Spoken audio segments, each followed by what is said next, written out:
Hello everyone, it's that time again, time for another. This is Commentary with Ozzy Rose. Hello everyone, I hope everyone's having a great day on this cloudy, rainy Friday. As for me, no complaints. You know me, I usually complain, didn't get to go strutting again today, but I still ain't complaining about it.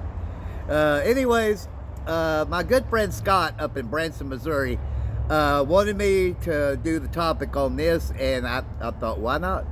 The topic is called medicine. That's right, medicine. My friend Scott had 8 teeth pulled, I think, yesterday. I think he said he had a partial denture and they give him a full denture. So he's in a lot of pain. They give him one medicine for the pain, but it's not doing any good. He's in a lot of pain. So he gave me the vision to do, name it medicine. That's what we're going to do. And I hope that his pain is easing more and more. I've been praying for Scott. I know how that is. I've been through it myself. So, but I had a lot more teeth than 8 pulled the first time around for my bottom. I had them pull all my teeth on bottom, and I had all my teeth on bottom. And they wanted to go ahead and start on the top, and I said no. Well, I'll come back for that. So I do know how that is. You're kind of in misery, you know. So, and because I told him in a text though, because of the opioid crisis, Scott, they just will not hardly give you much in the way of pain medicine, you know.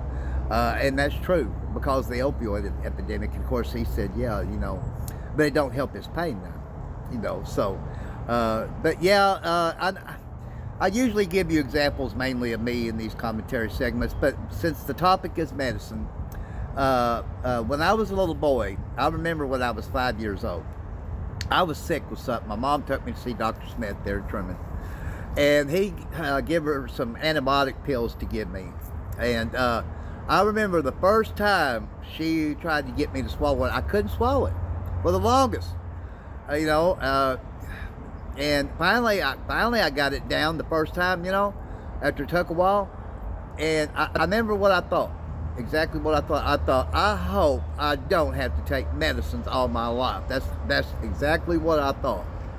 And I would say this to any of you out there, if you're lucky enough that you're not having to take medicine right now, you will at some point, and you'll be on long-term medicine, like say, for the rest of your life.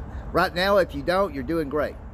You know, you might have to take medicine when you just get, like say, a normal sickness, like antibiotics, like I did when I was a little boy, and then you'll be over it. But at some point in your life, you'll be on medications for the rest of your life. And when it comes to that, when you're on medicines the rest of your life, I know most people say the same thing. I wish I didn't have to take a medicine one. And that's true. Now, my grandfather before me, he never took any medicine. A doctor once told him, said, Mr. Sullivan, I want you to take some over-the-counter vitamins. You know what he told the doctor? I ain't taking that damn dope. I mean, that's the way he looked at it. He was a true hillbilly from here up in the hills in Arkansas is where he lived at, up in Yellville Summit. And he just would not take medicines. And I never known him to be physically sick. Now, he had a heart attack, massive heart attack in front of me when I think I was 6 years old. And they had to put a pacemaker in at St. Bernard's in him. And they told him, Mr. Sullivan, you got to change your diet. You know, no more lard to cook with, no more greasy meats. Did he listen to him? No. When he got out of the hospital after getting that pacemaker, he went back to using lard. He used lard to the day he died. When he would cook, say, breakfast, he'd cook 3 meals a day. Now, I'm trying not to get off topic here, medicine. But when he would make the fried eggs, it was floating on top of the lard in the skillet. Now, it still tasted good, but he never took a medicine one, and he died at age 84. He got up to shut his door and fell over. The coroner said he didn't have enough time to know he was dying. Died like a snap of his fingers. You know. Now, I'm not telling you out there not to take your medicines. I would never tell that. I take medications on a daily basis. I do. Do I take what I used to take? No. But I'm going to have to be like I take an over-the-counter vitamin D supplement, to give you an example. And I have to take that every day the rest of my life because my bones are showing my age. And it would be easy for me to get broken bones real easy if I didn't take that.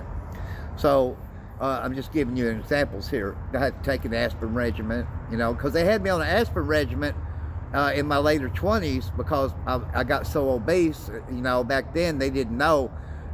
They just a precautionary, they'd make you take an 81 milligram aspirin way back in the 90s But today they know this: if you don't have any type of heart disease or hadn't had a heart attack, they won't make you take that no matter how overweight you get. But since I've been on it so long, the doctor said it would hurt me if I got off of it. So I mean, I'm doing great physically, emotionally, mentally, spiritually, and all that. But it's like this: I do have to take medications every day. And I'm not going to get out of that. There's no way I can. For some of you, that's the way it is. Now, a lot of you, some of you out there have to take a whole lot of medicines. I used to. They had me on a lot of medication because my physical health was shot. But my emotional and mental state was shot too. And of course, I wasn't spiritually fit either. So that's what I'm saying. Today, I'm different. I'm fit in all those departments today. Like I said, I take medicines. But I don't take near what I used to have to take. I don't have to use a sleep apnea machine, which is a small ventilator to sleep every night now. I don't have to use an electronic oxygen tank to go with it because I'm in great physical shape. You can reverse a lot of things by getting in shape.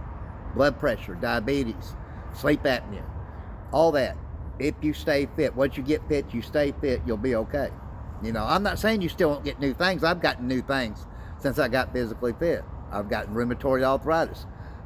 Peripheral neuropathy. I've had peripheral neuropathy, but I was trying to think of that other one that I've got, fibromyalgia. But do I suffer any symptoms from them? No. So that's where I'm in good shape. Not to say I won't ever, but that's the benefits of me staying in shape. You will still get new things like I have. As you get in shape and you reverse all the others, you'll get new things. But if you stay in shape, you won't suffer from them. So now, before the opioid crisis, you could just go to your doctor and say, man, I got a headache, and they just write out them pain pills for you left and right. But doctors can't do that today, and I know that for a fact. If they write out so much pain medicine, they'll get in trouble, by the state medical board. So it's different today. I mean, after a surgery, they'll prescribe you a pain medicine, right? But they're only going to prescribe you probably one, and you're not going to get many in the way of the pills. So I'm just giving you an example. It's altogether different today. My friend Mike Sue here owns Parker Road Specialty Pharmacy. He had spinal back fusion surgery, and they only give him one pain medicine, and they didn't give him very many of them. So it's altogether different today, because of the opioid crisis. I lost my mother to death through suicide from getting hooked on the opioids that they put her on. When doctors realized she was eating them like candy, they took her off all of them. Then she was going to a dope dealer. She didn't set out to get hooked, and she didn't, but she did. And then she intentionally took her life with her. So that's what I'm saying. I mean, I get it today as far as the opioid crisis.